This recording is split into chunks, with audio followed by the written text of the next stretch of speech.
Hello, welcome to Anatomy DAHAR series. Today's topic is the axillary artery and vein. The diagram-based upper limb lecture. It includes practice questions. Text slides 2nd to 24th. Question slide 25th. Color code of the text. The basic anatomy must know in light yellow color. Clinical highlights good to know in light red color. Fine points for the advanced readers in light blue color. Illustrated, prepared and presented by Dr. Abdul Hamid, Abdul Rashid. The axillary artery and vein. The axillary artery introduction. Let's see the diagram first. This is the anterior view of the neck, chest, and right and left arms. These are right and left schematic diagrams of the axilla. Right axilla, left axilla. This is apex of the axilla and these are the base of the axilla. This is right and left first rib. This is arch of aorta. It gives three branches. The first one on the right is brachiocephalic trunk. The second branch is left common carotid artery. And the third branch coming from the arch of aorta is left subclavian artery. The main arterial trunk of the upper limb arises in the superior mediastinum from the brachiocephalic trunk on the right side and from the arch of aorta on the left side. Each arterial trunk has many parts. Each part is named based on the structure it is related to or the region in which it is located. The first part of the arterial trunk of the upper limb is is related inferior to the clavicle and thus called the subclavian artery. Sub means below or deep. Clavian means clavicle, related to clavicle. So this part of the arterial trunk is below the clavicle and called subclavian artery. That is the very first part of the arterial trunk of the upper limb. Let's see the diagram again. This is right and left first rib. This is outer border of the first rib. This is apex of the axilla. This is base of the axilla. These two muscles are teres major muscles, and this is lower border of the teres major muscle. Each subclavian artery, right and left, passes laterally, crosses over the outer border of the first rib, and enters the axilla through the apex. It descends and leaves the axilla below through its base, crossing the lower border of the teres major muscle. This part of the arterial trunk of the upper limb, which is located in the axilla, is called axillary artery. It continues into the arm, brachium below, as brachial artery.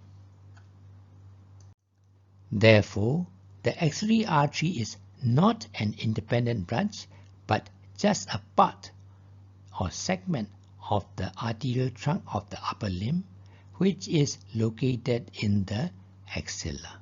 So this part of the arterial trunk which is located in the axilla is called axillary artery.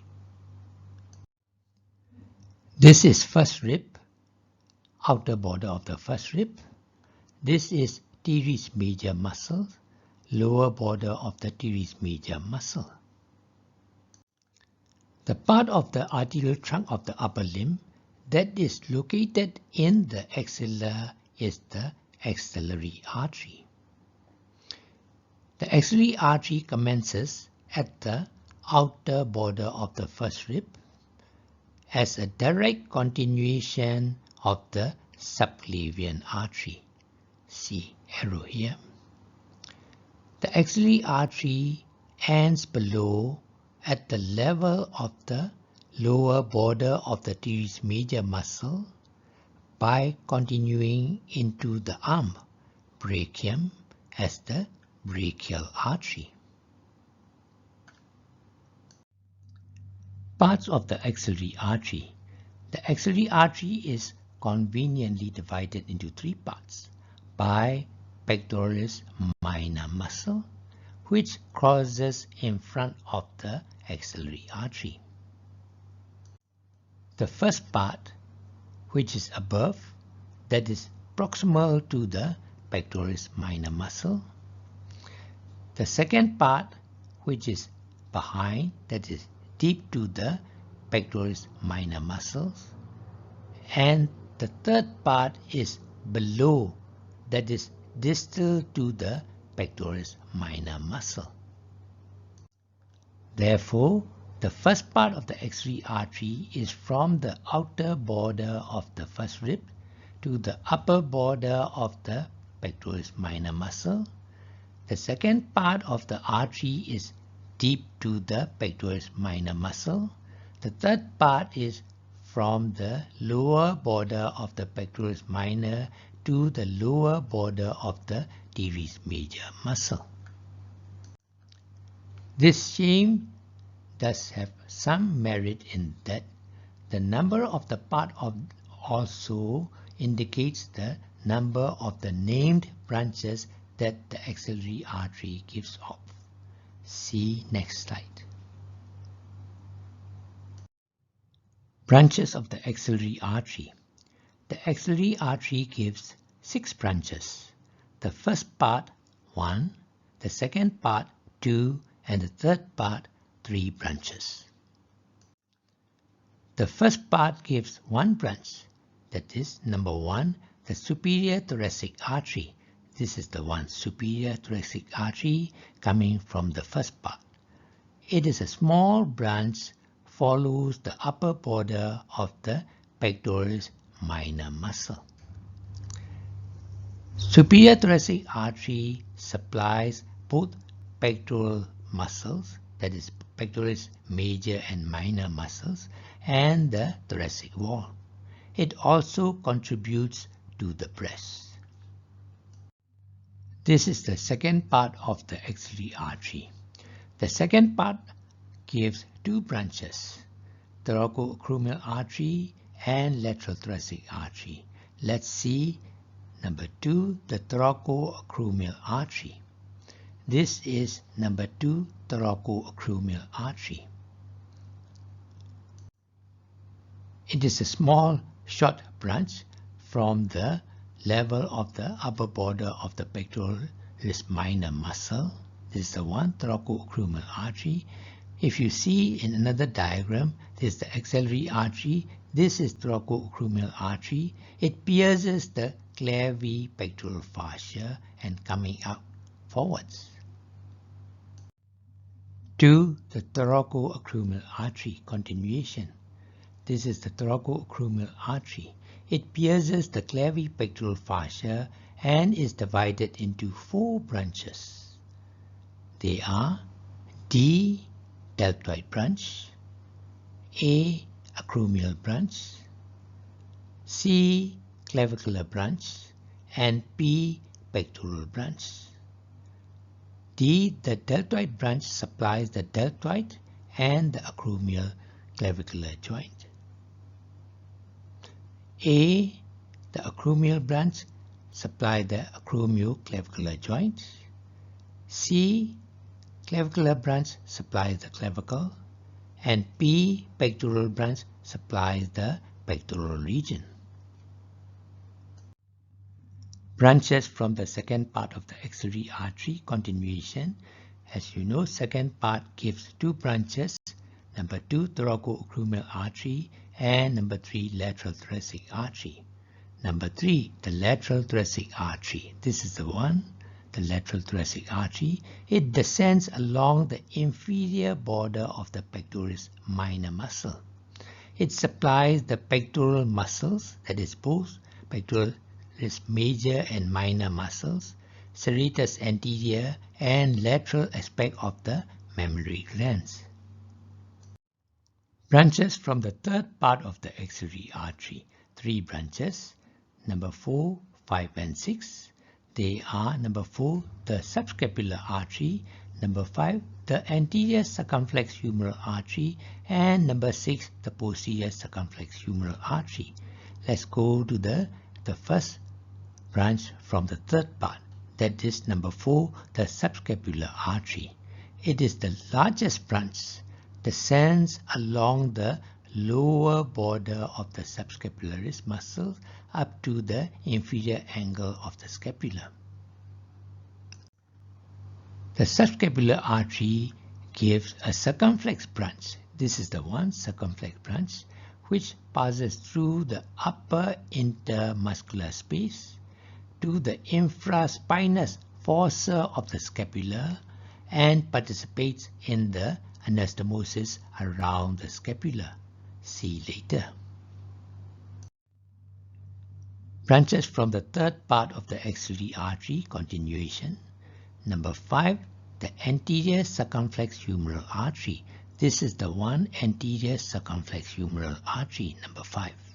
It passes around the anterior part of the surgical neck of the humerus. The last branch from the axillary artery, that is from the third part. Number 6, the posterior circumflex humeral artery. This is the one, posterior circumflex humeral artery, number 6. This artery, together with the axillary nerve, pass through the quadrangular space, that is a muscular space, and passes around the posterior part of the surgical neck of the humerus. Anterior and posterior circumflex arteries anastomose around the surgical neck of the humerus. This is the posterior view of the right arm. You are looking from behind. The relations of the axillary artery. Introduction. The mobility of the upper limb at the shoulder joint causes some changes in position, shape, and relationship of the structures as different positions are assumed. When the upper limb is rotated laterally and abducted at a right angle to the trunk, the course of the axillary artery is almost straight laterally from the midpoint of the clavicle. The brachial plexus originates from the C5 to T1, that is from the higher level, and the arterial trunk of the upper limb arises from the superior mediastinum, that is at the level of T1 to T4, that is from the lower level. Therefore, the proximal part of the brachial plexus is related superior and lateral to the first part of the axillary artery. However, as they come down, the second and the third parts of the axillary artery and the brachial plexus become together.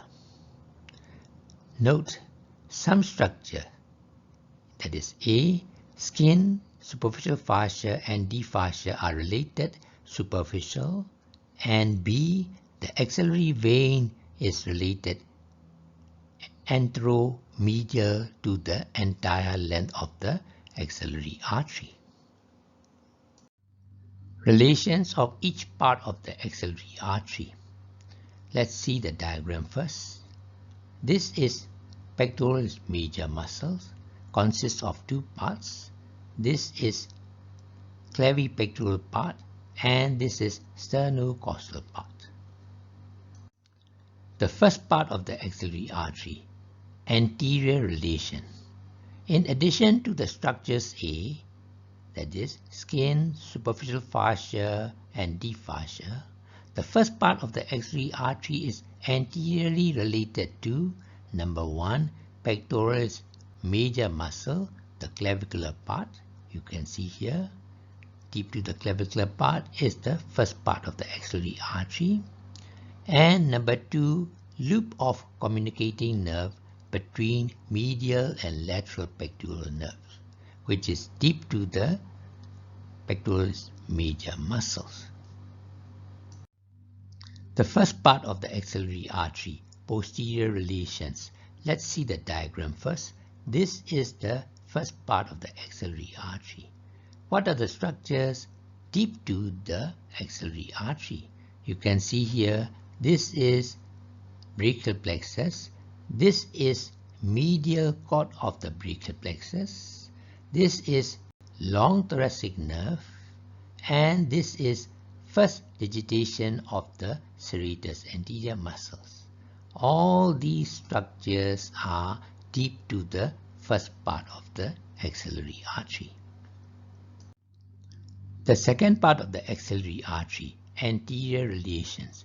This is the diagram of the second part of the axillary artery looking from in front. If you see anterior relations of the second part of the axillary artery, in addition to structures A, we mentioned that they are skin, superficial, fascia and deep fascia. Superficially, the pectoralis major and minor muscles are related anterior to the second part of the axillary artery. If you see the diagram very carefully, you can note that 3 cords of the brachial plexus. Number 1, lateral cord. Number 2, posterior cord.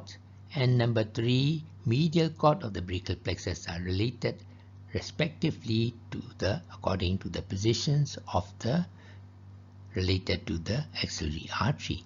That means you can see here, lateral cord is lateral to the axillary artery, posterior cord is behind, and medial cord is medial to the second part of the axillary artery. Posteriorly, we have subscapularis muscle also. On the medial side, not only medial cord, but there is structure B, that is the axillary veins, is related. Third part of the axillary artery. We are going to say anterior relations and posterior relations of the third part of the axillary artery. Anteriorly, as you know, axillary arteries are related to the structures A. They are skin, superficial fascia and deep fascia. They are anterior or superficial to the artery.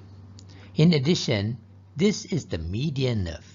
This is the medial root of the median nerve, which crosses in front of the third part of the axillary artery. Number 1.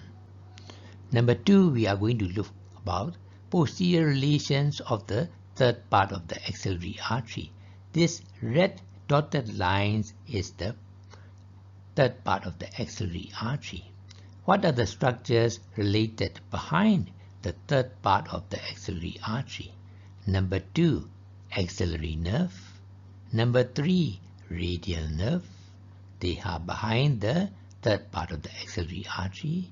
In addition to it, this is your subscapularis muscles above, posteriorly related, and this is teres major muscle is below, posteriorly related to the third part of the axillary artery. The third part of the axillary artery continuation. In this diagram, we are going to talk about the medial and lateral relations of the third part of the axillary artery. Medial relations. As we mentioned earlier, structure B, that is the axillary vein, is always on the medial side of the entire length of the axillary artery. And in addition to it, on the medial side, a branch of the medial cord, that is medial cutaneous nerve of the forearm, is on the medial side of the third part of the axillary artery. Laterally, this is the lateral cord continuation of it is the musculocutaneous nerve number 2. And this is median nerve number 3. Both are on the lateral side of the third part of the axillary artery. Note, the third part of the axillary artery has an axillary fascia, which is the extension of the prevertebral fascia of the neck. It is inferiorly covered by the skin of the floor of the axilla. Here, pulsations of the artery can be felt. Clinical highlights. Surface marking of the axillary artery. The upper limb is abducted 90 degrees and the palm of the hand facing upwards. Draw a straight line from the mid-clavicular point to the midpoint between the two epicondyles of the humerus. The upper one-third of the line marks the axillary artery and the lower two-thirds of the line marks the brachial artery. Aneurysm of the axillary artery. It is localized dilatation of the axillary artery. It creates pressure on other structures in the axilla. If on the nerves, pain at the pressure site, anesthesia at the area supplied by the nerve with muscular weakness. If pressure on the axillary vein or its tributaries, there will be congestion and edema distal to the pressure site. There may be localized pulsation at the floor of the axilla. Injury to the axillary artery. As the axillary artery is closely related anteriorly to the shoulder joint, likely to get an injury in anterior dislocations of the joint or during reductions of the dislocation. It is also in the cases of fracture of anatomical or surgical necks of the humerus. Clinical highlights. Look at the diagram. This is subclavian artery, which continues down as axillary artery. This is first part of the subclavian. This is the third part of the axillary artery. The arterial anastomosis, communication of branches between the first part of the subclavian artery, branches of the first part of the subclavian artery, and the third part of the axillary artery. It acts as a collateral channel in case of the subclavian artery, axillary artery, or both are blocked proximal to the origin of its subscapular branch. Elective ligation of the axillary artery. It is at the site inferior to the pectoralis minor muscle between the origins of the subscapular artery and circumflex humeral arteries. The axillary vein, the beginning and the end. Let's see the diagram first. This is axillary artery and this is axillary vein on the medial side of the axillary artery. This is the first rib. This is outer border of the first rib. This is teres major muscles and this is lower border of the teres major muscle. The arterial system begins from the heart, divides into branches and supplies the body. The venous system, however, begins from the peripheral. The tributaries unite to form the veins and drain into the heart. The two systems go in opposite directions. Where the artery ends, the corresponding vein begins, and where the artery begins, the corresponding vein ends. Therefore, the axillary vein begins here as a continuation of the brachial vein at the lower border of the teres major muscle where the axillary artery ends. The axillary vein ends above here, where the axillary artery begins, at the outer border of the first rib and continues as the subclavian vein in the root of the neck. So, axillary vein begins at the lower border of the these major muscles as a continuation of brachial vein, and it ends at the outer border of the first rib and continues as subclavian vein at the root of the neck. Veins of the upper limb. We got the diagrams of the right upper limb. Here is the arm, here is the forearm. Veins of the upper limb consist of superficial and deep veins. The superficial veins have two sets, cephalic veins and basilic veins. They are located in the superficial fascia. This is bicep muscles deep inside. This is infraclavicular fossa. This is cephalic vein, ascends on the lateral side of the bicep muscles. On reaching the infraclavicular fossa, it drains into the axillary vein above the pectoralis minor muscle. See in next slide. This is basilic vein, ascends on the medial side of the bicep muscle. Halfway up the arm, it pierces the deep fascia, and at the lower border of the teres major muscles, it joins the vena comitans of the brachial artery to form the axillary vein. What is vena comitans? Usually two in number, closely accompany their corresponding artery, deep artery, and found in the extremities. Let's talk about the formations of the axillary vein. Let's see the diagram first.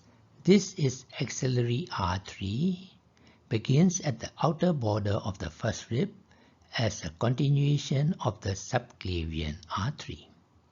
And axillary artery ends at the lower border of the teres major muscles and continues as brachial artery. Medial to the axillary artery is the axillary vein. How does it form? Let's see the diagram again. This is brachial artery. Just now I mentioned that vena comitans of the brachial artery. This is two vena comitans which accompany the brachial artery, and these two vena comitans together with basilic vein, which we have already mentioned just now, these three veins together join and form the axillary veins, begins at the lower border of the teres major muscles and ends at the outer border of the first rib, forming subclavian veins.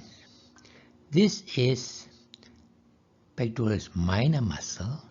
This vein is another superficial vein, cephalic vein, just now I mentioned, which ascends up, crosses over the pectoralis minor muscles and drain into the upper part of the axillary veins, and axillary veins will end here to form the subclavian veins in the root of the neck. Other vena tributaries corresponding to the branches of the axillary artery drain into the axillary vein. The axillary vein has a pair of valves at its distal end, and cephalic and subscapular veins have valves near the terminations. The axillary vein lies anteromedial to the axillary artery throughout its course. Clinical highlights. Tributaries of the axillary vein are closely related to the axillary lymph nodes. They are encountered during surgical clearance. Thrombosis of the axillary vein may occur at its terminal part in the apex of the axilla, generally in walkers who have to keep the arm hyper-abducted for long, commonly found in window cleaning and plastering. It may also be produced by the pressure of enlarged axillary lymph nodes. Axillary venous thrombosis may lead to stasis, congestion, and edema of the upper limb. Practice questions. What is axillary artery?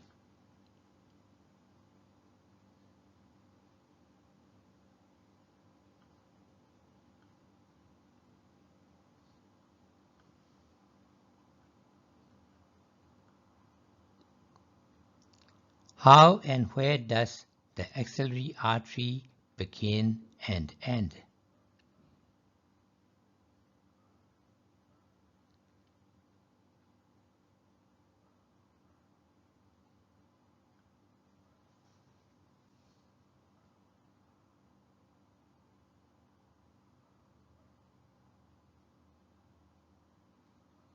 How many parts are there in axillary artery and how is it divided?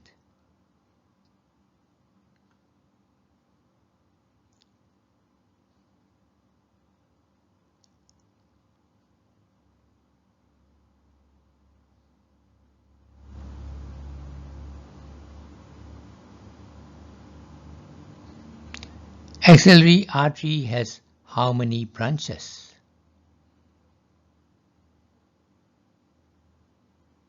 Enumerate and describe each branch in brief.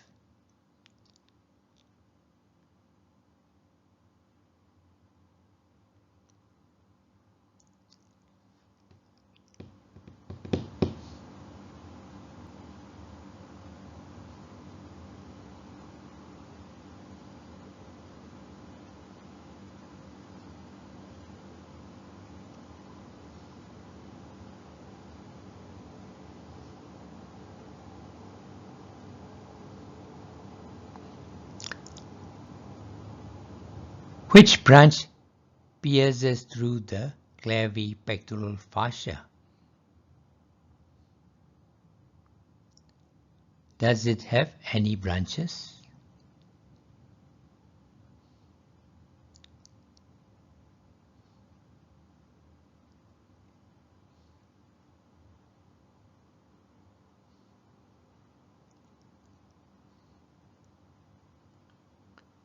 Which branch or branches of the axillary artery goes around the surgical neck of the humerus?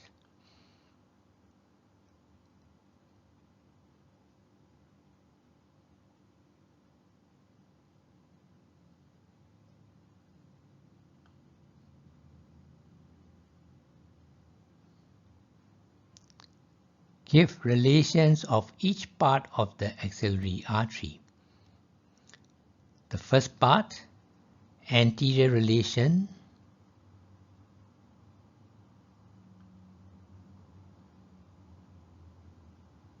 and posterior relations.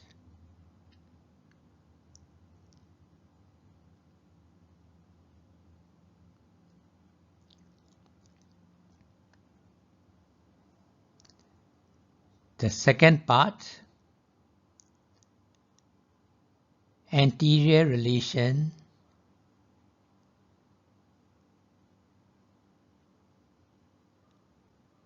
and posterior relations.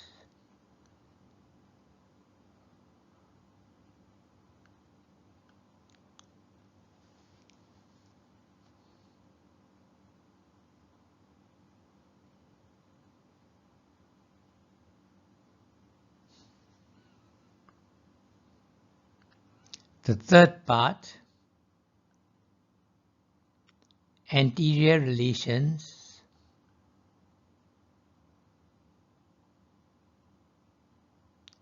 posterior relations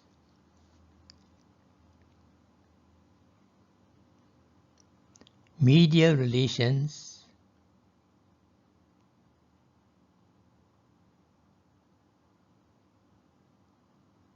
and lateral relations.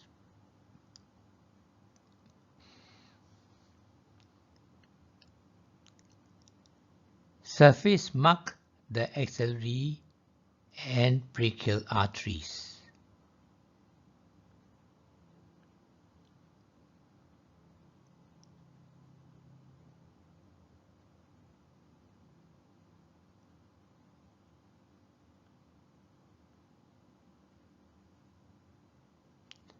Describe the elective ligation of the axillary artery.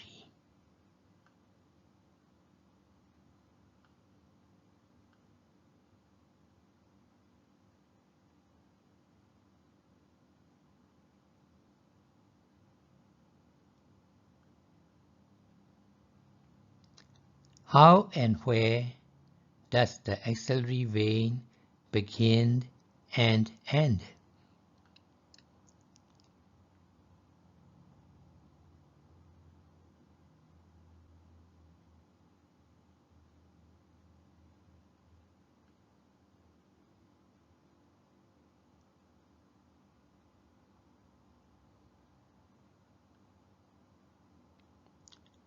What is vena comittantis?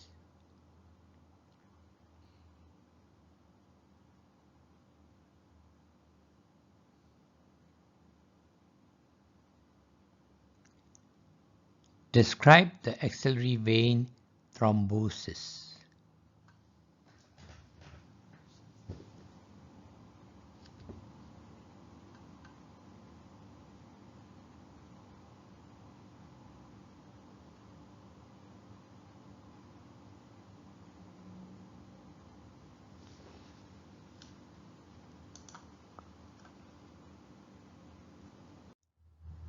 The end. Please see related topics, the axilla, brachial plexus 1, brachial plexus 2, axillary limb notes. Subscribe and click alert to get update for our new videos. Illustrated, prepared and presented by Dr. Abdul Hamid Abdul Rashid. Thank you for watching.